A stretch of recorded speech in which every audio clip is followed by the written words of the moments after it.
If we were standing in your physical shoes, we would decide to be lazy. We're reaching for the perfect word. We would decide to be lazy for a little while.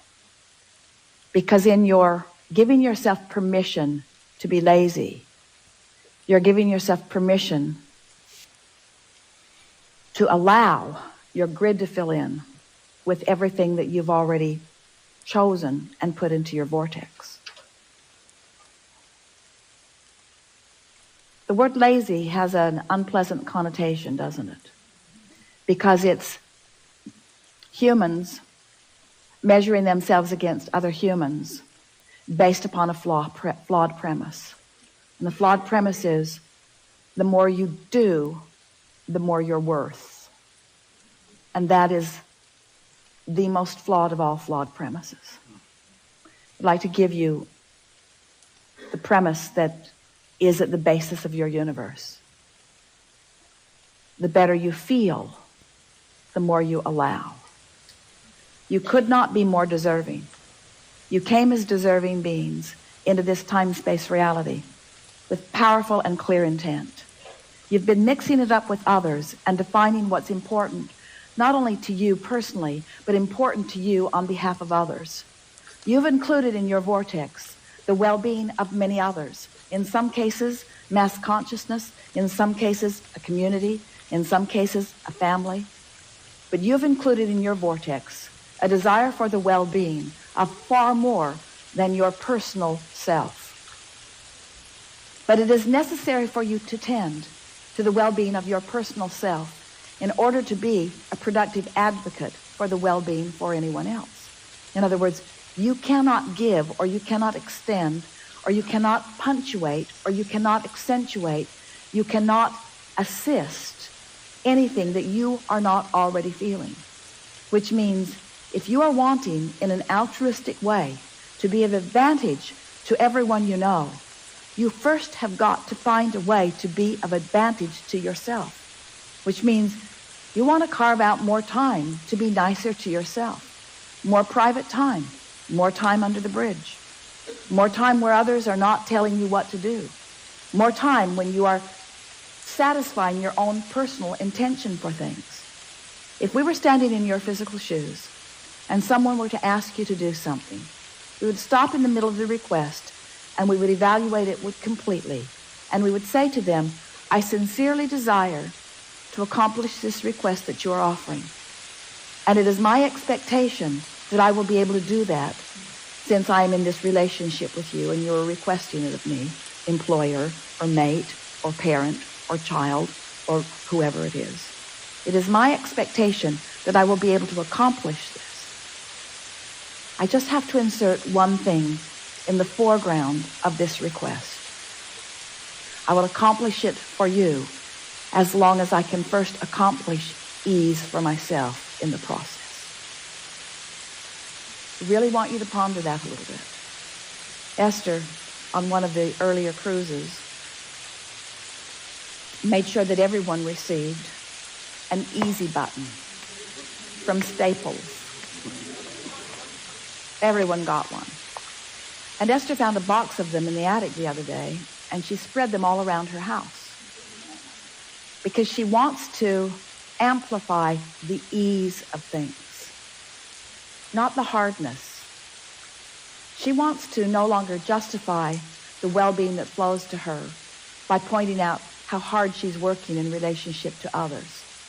She wants to emphasize the well-being that's flowing to her by remembering the vibrational alignment that she is achieving. If we were standing in your physical shoes, we would do these things every day and then anything else that you have time for.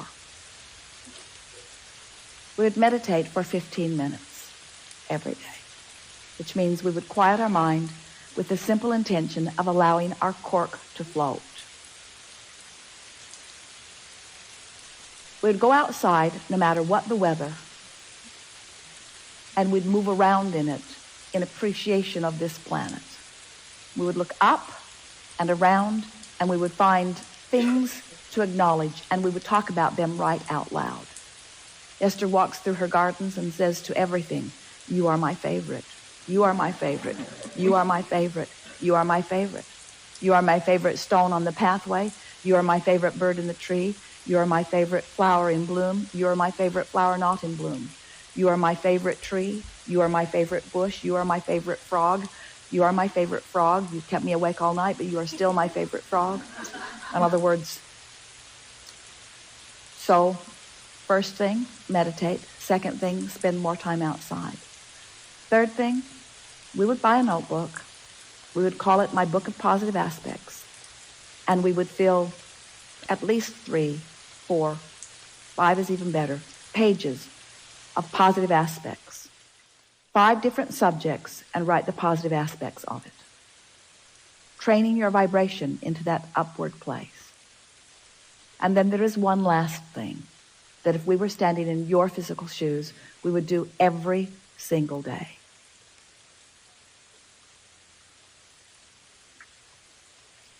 We would look upward and outward. It's best if you do it outside or standing at a window. And we would acknowledge that there are universal forces that are focused right at you. We would acknowledge by calling it by name, if you have a name that you like. And we would say, I acknowledge that I am the object of your positive attention, and I'm appreciating your continual gaze on behalf of my well-being.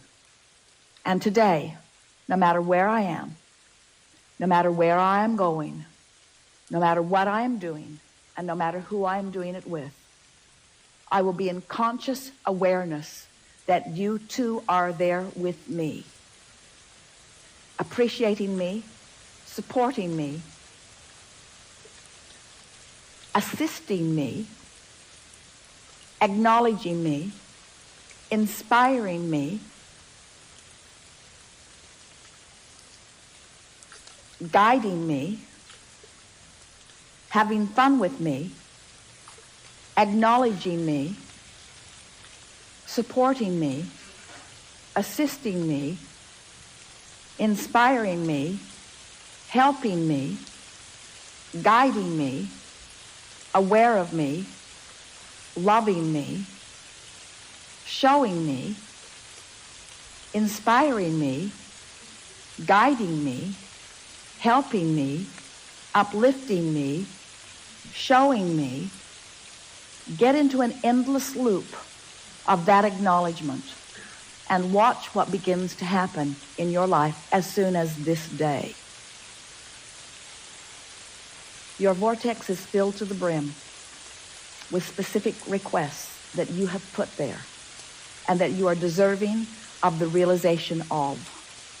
And it's time for those realizations to be flooding into your experience at a rate that will astonish those who surround you.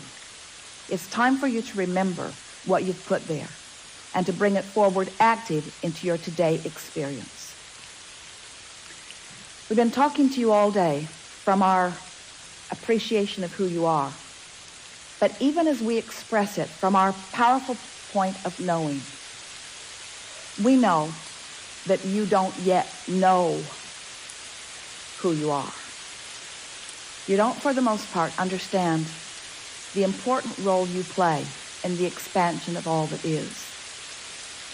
We stand as the beneficiaries of all of the vortices that you have accomplished, and we revel in them. But it is our powerful desire that you now, here in your physical bodies, allow yourselves to be the recipients of the physical manifestation of those things that you've put there. Because that was the plan. You didn't say, I'll go forth and fill up a vortex full of things that I care about and deny myself of the realization of them. You said, I'll go forth and I'll experience the fullness of that, you see. And so as we visit with you here today, it is our acknowledgement that in these hours that we've been together, because of the willingness of you to listen and play with us, and because of the willingness of those to ask the questions in the way that you have, it's our knowing that your vibration is shifted to a new place. And it is our expectation that your expectation has also shifted to a new place. Your life is forever changed, and we don't say that to everyone. We don't say it every seminar.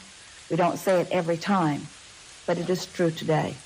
Watch for the evidence of it. There is great love here for you. And as always, we remain in the vortex.